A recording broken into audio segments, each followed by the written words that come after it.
8:20 de la tarde, hora de Madrid, hora de España, seguimos aquí en directo. Y ahora palabra de los difuntos. Yo os voy a explicar una experiencia que tuve. Y creo que alguna vez ya la he explicado aquí en el programa. Cuando yo tenía 12 años, una noche estaba yo soñando, no recuerdo muy bien qué sueño era, pero de repente aquel sueño se desvaneció, hubo un fundido en negro, ¿no? Como si fuera una película.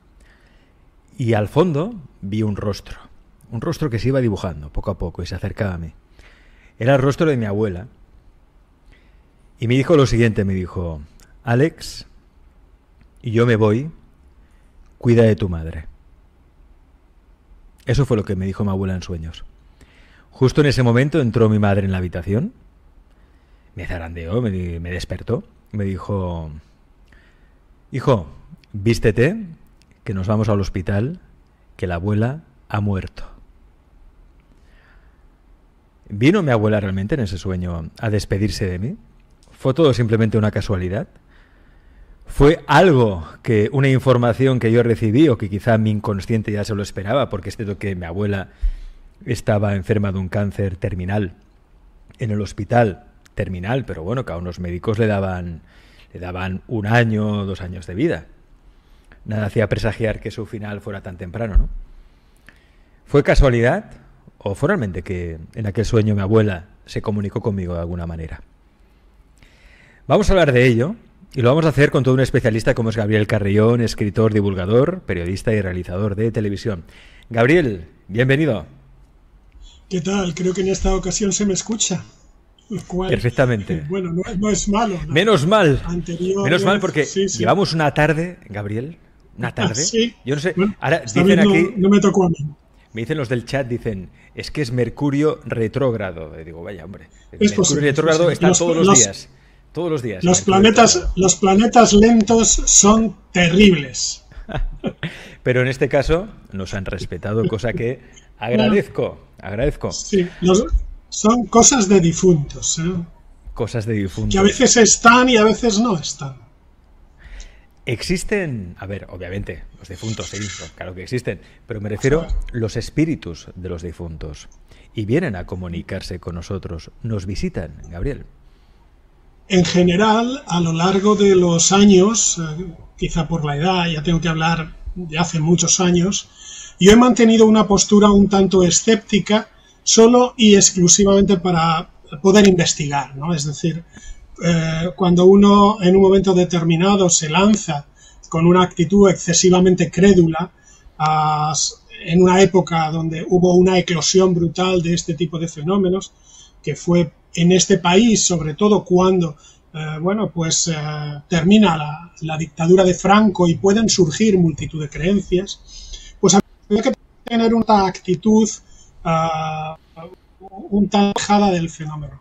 Cierto es que eso al final lo que hizo es que, en mi caso al menos, me sucedieran determinadas historias que, pasados ya más de 30 años, mirando los archivos, las grabaciones que hicimos, toda la documentación que imagino que jamás verá la luz, pero que está ahí, cienes y cienes de programas, historias, pues yo creo que hay algunas cosas que dan para un libro de esos que podrían titularse Los espíritus que cambiaron mi vida.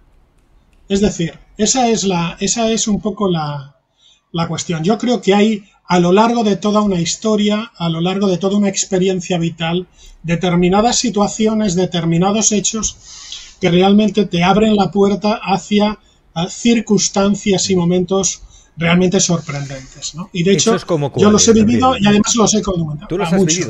Es decir, sí, los he vivido. Claro. Es decir, a lo que voy, en un momento determinado tú te mantienes un poco alejado del fenómeno, pero conforme van ocurriendo cosas, muchas además, pues llega un momento que desde la distancia no tienes más remedio que aceptar la posibilidad. Y yo estoy en la fase de aceptar la posibilidad. También en su momento, cuando surgía alguna historia, tenía claro que uno debía de plantearse una cierta lejanía. Si te parece, muy rápido te cuento tres cosas muy sencillas que ilustran algunas de las cuestiones que en un momento determinado pude vivir. En primer lugar, una muy rápida, es decir, ese tipo de fenómenos que uno vive sobre todo y fundamentalmente cuando se mete en estas historias. Quizá muchos investigadores en la actualidad esto no lo vivan porque no van a los sitios, no se entrevistan de manera directa con las personas, no están impregnados tan intensamente del fenómeno, ¿no? En mi caso hubo una época donde yo recuerdo entrar a una casa y decir, mira, en ese sillón del fondo hay una persona negra. Yo veía una persona oscura, no conocía a la familia, sin embargo un sillón en un comedor me resultaba realmente, bueno, peligroso, me ponía los vellos de punta. La señora de la casa me dijo, mira, precisamente en ese sitio era el sillón de una persona que fue quemada en un incendio, que murió, y bueno, yo lo que veía era una figura negra. Esto indudablemente me ocurría con cierta frecuencia, sobre todo cuando del 85 al 87 pues estábamos haciendo un programa en Radio Nacional, estábamos haciendo un pequeño programa de televisión semanal, hablo de hace casi 30 años o más, ¿no? Entonces, bueno, esto es un fenómeno de impregnación. En el caso, por ejemplo, de mi propia familia, mi abuelo desafortunadamente falleció de un problema terrible, le amputaron las piernas debido a la edad y al azúcar y falleció, ¿no? El hombre murió los últimos meses con las piernas cortadas, estaba en la cama, etcétera, etcétera. Meses después de su fallecimiento, un tío mío, que era la persona que vivía con él, en un momento dado empezó a sentirse mal. Médicamente le diagnosticaron un cansancio crónico del que no sabían cuál era la respuesta, ¿no? El caso es que aquel cansancio crónico hizo que le fueran dando bajas, y él cada vez más cansado, agotado, como si algo estuviera dejándolo sin energía. Todo esto está documentado, estaba en el seno de mi propia familia, yo tengo toda esta documentación, publiqué este caso en su día, y bueno, en un momento determinado, yo en aquella ocasión estaba siguiendo, aprendiendo cosas, porque al final cuando uno se mete en estas historias tiene que aprender. Estaba aprendiendo a medir, a quitar el mal de ojo. En definitiva, había hecho una inversión en lo que se conoce como magia gitana o magia romaní, ¿no? Y estaba con una mujer ya muy mayor que se llamaba la tía Morena, ¿no? El caso es que al final dos familiares, mi madre y una tía, su esposa, acabaron llevándole a esta mujer gitana una camiseta, ¿no? Y esta mujer, nada más ponerse la camiseta en el halda y tocarla, les dijo, vosotras sabéis qué es lo que ocurre, ¿no? Y les dijo que mi tío, esa persona que estaba agotada, tenía una entidad que le estaba sujetando por el cuello y que colgaba por la espalda. Claro, enseguida, tanto mi madre como mi tía supieron que se trataba de mi abuelo, ¿no? Esta mujer hizo un pequeño ritual de estos que ellas hacen, sus oraciones, pues a Dios, a la Virgen, a los santos, y en un momento dado, bueno, pues todo aquello pareció relajarse un poco. Esta mujer les dijo, iros para casa, que seguro que cuando lleguéis, en este caso mi tío, estará mucho mejor, ¿no?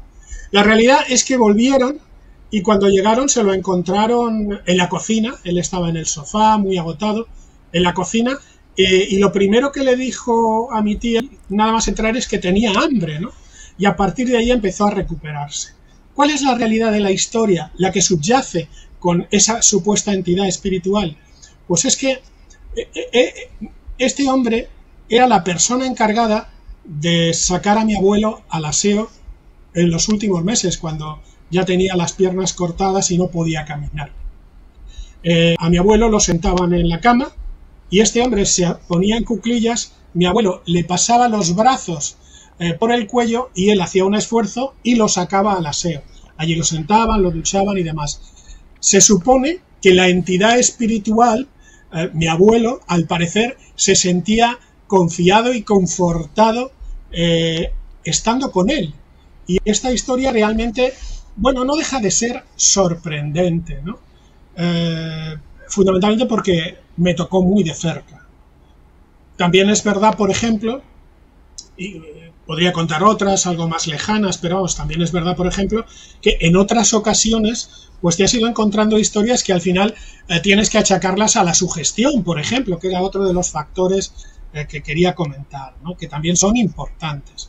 En una ocasión, saliendo yo de un programa de televisión, hablamos de 1990, 1991, antes de irme a Madrid, salía de un pequeño plató y una señora mayor se me acercó, éramos muy asequibles en aquella época, y me dijo que desde hacía un tiempo estaban ocurriendo cosas extrañas en su casa. Bueno, era noviembre, había pasado el Día de Todos los Santos, y bueno, le comenté, dígame usted, ¿no? Y me dijo, bueno, pues es que resulta que he estado esta semana, la semana pasada le llevé flores a mi hijo, que está enterrado en el cementerio viejo, yo conozco dicho cementerio, y bueno, pues me encontré que en el búcaro, en el lugar donde se le puso las flores, no estaban. Y me di cuenta de que el ramo que yo pongo, que es un ramo muy concreto, le pongo una cinta, en fin, que la señora identificaba claramente el tema, lo habían cogido, por lo que fuere, y se lo habían puesto pues a otro difunto un poquito más lejos. Entonces ella, ni corta ni perezosa, dijo, bueno, esto no puede ser, me han robado, cogió el ramo y lo volvió a poner en la lápida de su hijo. El caso es que esta mujer me comenta que a partir de ese momento, y yo no dudo de que en su casa se produjeran los fenómenos que me dijo, se apagaba y se encendían las luces, oía raps, pequeños golpes, etcétera, etcétera, ¿no? Sonidos caseros pero fuera de lugar, que no son habituales. Y bueno, yo indudablemente que venía de otra historia, quizá enseguida percibí lo que podría estar pasando, ¿no? Entonces, yo podría haberle contestado que se había dejado llevar por la sugestión, pero muy probablemente no hubiera funcionado quizá la solución que le di, ¿no? Le comenté, en vez de decirle, bueno, pues esto es normal, usted tal, no le hablé de sentimiento de culpa, de la sugestión, esto no se lo dije, simplemente pensé durante un instante y le comenté, mire usted, váyase usted a una iglesia, ponga usted unas candelas por el difunto al que le quitó las flores y por su hijo. Y mañana o pasado se va usted a una floristería, hace un ramo pequeño, si no tiene que ser muy grande, ni tiene usted que invertir mucho dinero. La mujer se la veía una mujer, no tenía, se le notaba que era una mujer humilde, y le lleva unas flores pequeñitas al difunto al que le quitó las flores. Quizá este hombre, pues que a lo mejor no ha tenido la oportunidad de que nadie le pueda comprar flores, se sintió reconfortado y ahora se siente molesto porque usted se las quitó. Estoy convencido de que si usted le pone unas candelas y va y le pone el ramo en su casa, no va a pasar absolutamente nada. La verdad es que pasó una semana, hicimos otro programa, yo volví a salir, la señora estaba allí, me dio las gracias, me llevó una rica empanada que me cené aquella noche. Y bueno, pues fue un beneficio interesante y agradable de una historia realmente curiosa, ¿no? Y bueno, pues esto al final te demuestra que vivimos, y de hecho hoy en día, pasados los años, vivo permanentemente rodeado de gente a la que de vez en cuando les chincho en noches oscuras y me siguen contando historias y creencias que en un momento determinado te planteas que son sorprendentes, ¿no? La gente parece que no, pero sigue viviendo esas pequeñas anécdotas interesantes que para mí son la sal de la tierra.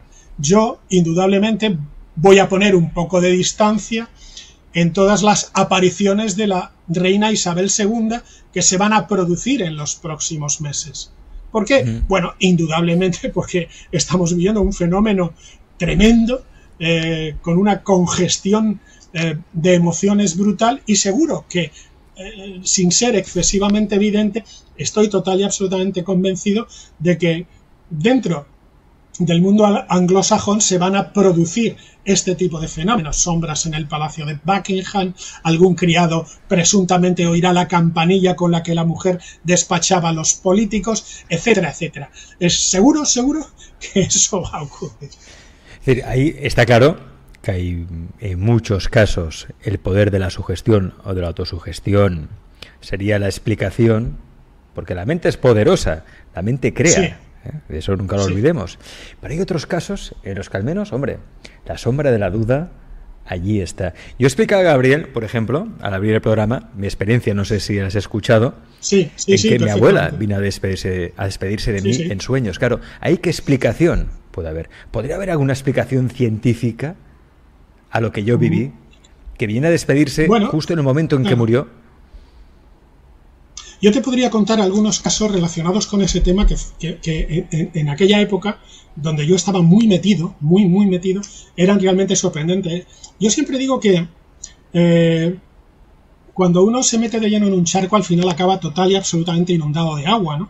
Da igual que el agua sea limpia, que el agua sea sucia, pero la realidad es que al final, cuando uno se mete en el mundo de los difuntos, en esa época yo estaba muy metido, indudablemente acabas impregnado, ¿no? Yo acabo de publicar un artículo que saldrá en un especial de un mensuario que se llama El Tunche, una pequeña revista del fenómeno Pool, del que yo soy un escritor afín, y que tiene que ver precisamente con el Día de los Difuntos.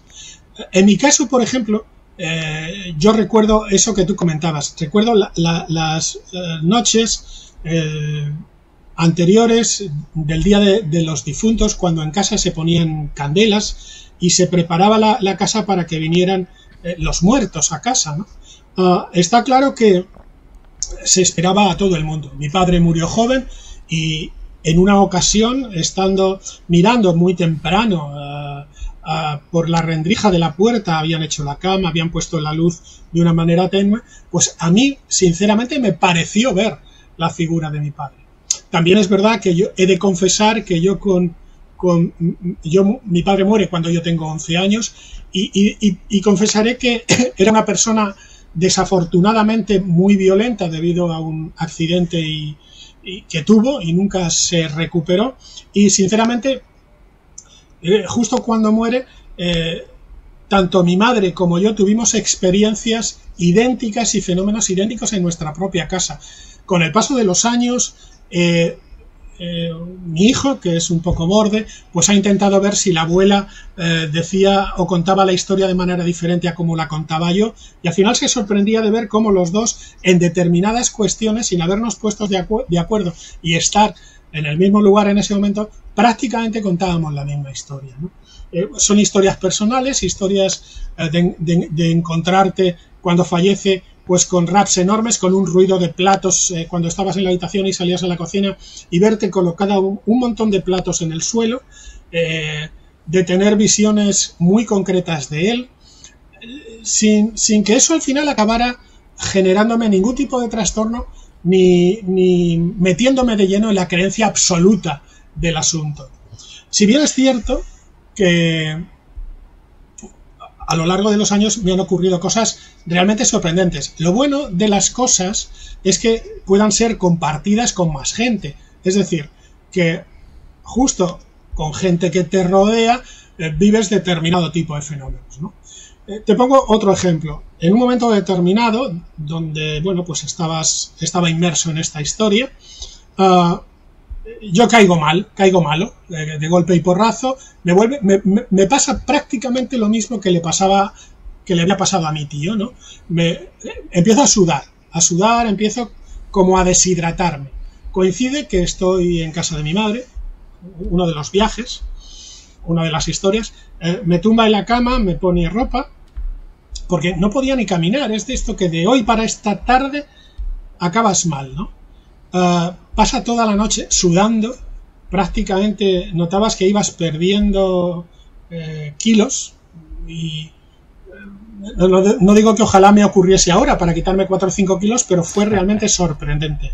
El caso es que ¿dónde acudes? Al médico. Es decir, lo primero que se hace por la mañana es llamar de urgencias al médico, el médico viene a casa, me hace una receta para que me ingresen de urgencia en el hospital. Él me veía que prácticamente que me iba deshaciendo por momentos. No exagero, él lo puso en una nota que guardo en el archivo y en un momento dado, indudablemente me recetó suero fisiológico, tienes que beber agua, etcétera, etcétera, ¿no? No tenía proceso febril, no era vírico, simplemente estaba mal y estaba permanentemente chorreando de sudor. Bueno, cerca de mi casa, en aquella época, de la casa de mi madre, vivía un curandero de estos de barrio, de estos pequeños, que no se hicieron famoso nunca, pero que arreglaban cosas, quitaban el mal de uy, el mal de ojo, hacían imposición de manos y, bueno, pues trataban todos los días con espíritus. Mi madre lo conocía, lo llamó, y el hombre aquel entró a la habitación, me vio, se puso delante en los pies de la cama, era un hombre pequeñito, bajito, recordete, ya falleció hace muchísimos años, y además guardo de él un enorme y grato recuerdo, y me dijo: Gabriel, tú sabes lo que te pasa. Indudablemente, cuando uno sufre este tipo de episodios, no quiere creer. No sé si me explico, esa vocecilla escéptica te pone ahí como diciendo: oye, que si creo, voy a pasar al corro de los enemigos o al corro de los pocos amigos, o qué va a pasar, ¿no? Bueno, entonces yo me mantenía, a pesar de todo, bueno, pues con un cierto... Y yo le dije: bueno, yo creo que sí. Y él me dice: bueno, tienes a tu alrededor un montón de entidades que te están absorbiendo, como robando la energía, pero no son entidades negativas, que es lo que mucha gente piensa, ¿no? Y que es lo que en muchas ocasiones dentro del ocultismo tradicional se da en llamar entidades, larvas que te hacen daño, seres espirituales que como vampiros psíquicos. No, eran gente afectuosa que en un momento determinado, pues a lo mejor había visto, según me comentó, que yo en aquella época pues tendría una luz, un aura de estas, pues alguno de los planos esotéricos que uno tiene, ¿no? Pues el periespíritu, o vete tú a saber, con más luz de lo normal, y bueno, pues se quedaron un poco como atrapadas de manera cariñosa, pero claro, tanto cariño a veces, pues acaba siendo un poco preocupante. Este hombre, bueno, pues hizo sus rezos, básicamente como la tía Morena, la historia de la gitana que explicaba antes, me pidió también una camiseta. La verdad es que me quité la que llevaba, estaba sudando, y se la di, pobre hombre, no olía mal, pero estaba muy mojada. Este hombre se gana la voluntad que se le da, seguro, siempre él y todos los que hagan esto. El caso es que en un momento dado hizo su paripé y inmediatamente yo comencé a sentirme mejor. El que yo comience a sentirme mejor después de que este tipo de personas hagan sus rituales, algunas oraciones yo ya las he aprendido con el paso del tiempo, es porque presuntamente esas oraciones generan un poder y estas personas en un momento determinado se convierten en personas de poder. Algo de lo que en su momento pues hablaba Castaneda o hablaba otra serie de personas, ¿no? Personas de poder que pueden hacer este tipo de cuestiones. En esta historia no había nada negativo, no se pretendía acabar conmigo, los espíritus no querían complicarme la vida, no, simplemente, pues a lo mejor es que necesitaban energía y bueno, pues vieron la posibilidad de cogerla, ¿no? Lo más curioso, porque esto se podría quedar aquí, yo me empiezo a poner bien, pero lo más curioso es que durante la mañana, antes de que viniera este hombre, mi novia, porque yo una vez tuve novia, mi novia por aquel entonces había caído enferma en su casa, lejos de donde yo estaba. Ella venía conmigo de vez en cuando a algunas historias, participaba, y había caído exactamente de la misma forma.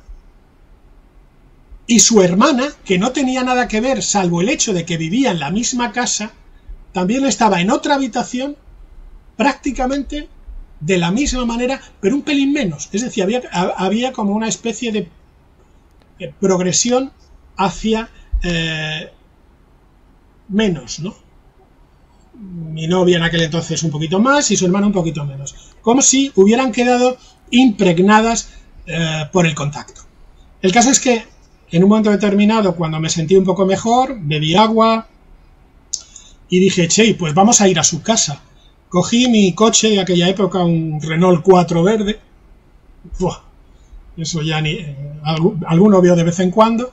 Eso sí que son espíritus de la carretera. Y, bueno, me fui con el curandero a su casa. Él, nada más entrar, entró en la habitación, hizo su historia en la habitación de mi novia, seguidamente entró en la habitación de la hermana, él solo, hizo su historia, y en 5 minutos las dos estuvieron de pie. El fenómeno pasó, y en su caso, a ellas no las estaban atosigando, no tenían entidades. Se había producido solamente del roce lo que llamamos un efecto contagio, que es muy curioso y del que habla muy poca gente, pero esa es la realidad. Ese efecto contagio, indudablemente, es culpa mía, ¿no? Y siempre me ha llevado a pensar de si a veces, bueno, pues puede existir alguna especie de virus en este tema que haga que la gente se pueda en un momento determinado contagiar de esas energías un tanto diferentes, yo no prefiero no llamar negativo, un tanto diferentes, que en un momento determinado, sobre todo cuando hablo de difuntos, ¿no? Que en un momento determinado pues bueno, pues ocurren, se dan y demás. En este caso, ya te digo, fue algo realmente sorprendente. En fin, podría estar contando hechos de este tipo, documentados. Aquí en este caso estuvimos implicados mi madre, el médico, la curandera, el curandero, 2 personas más, su madre, otro médico que fue a verlas. Bueno, un montón de gente. Es decir, es una historia muy curiosa que se da en el tiempo con una circunstancia muy concreta y bueno, y que se alivia. No ves entidades, pero sí que en un momento dado notas que ahí hay algo. Notas que ese algo que te están diciendo dentro de esa otra realidad puede suceder, puede estar ahí. Bueno, ¿por qué no creerlo? De hecho, aquí, Gabriel, tenemos varias experiencias que los amigos de... A ver, un momento, porque hemos tenido un pequeño problema con el ordenador. No tengo acceso ahora a comentarios porque se habían compartido varias experiencias. Pero eso es normal estando yo, no te preocupes. Ya lo recuperarás. No, yo creo que soy, en general, no sé qué pasa. Pero bueno, la cuestión es, casos hay. Obviamente a veces le puedes dar la sugestión, puede dar una explicación. Hay otros en los que, hombre, puede dar sugestión, quizás una explicación más simple o simplista, más que simple. Sí. La cuestión es que el hecho está ahí y sí que merece la pena que sea investigado. Gabriel, te agradezco muchísimo que hayas estado aquí en Alex Comunica. Seguimos en contacto porque me encanta el escepticismo. Me encanta porque es importantísimo dudar de todo. Yo siempre lo digo. Hay que dudar de todo, pero con la mente abierta. Con la mente abierta. Esa es la cuestión. A mí se me ha criticado mucho a veces. Claro, a mí se me ha criticado mucho a veces.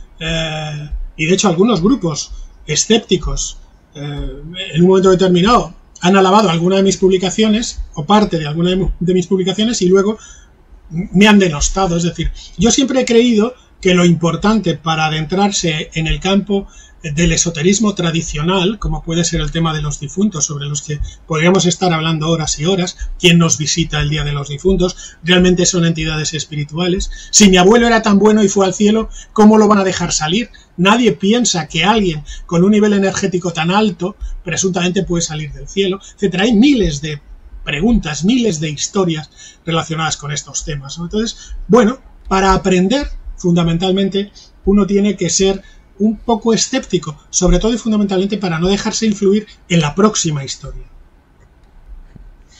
Gracias, Gabriel. Estamos en contacto. Cuídate mucho. Muy bien, un placer.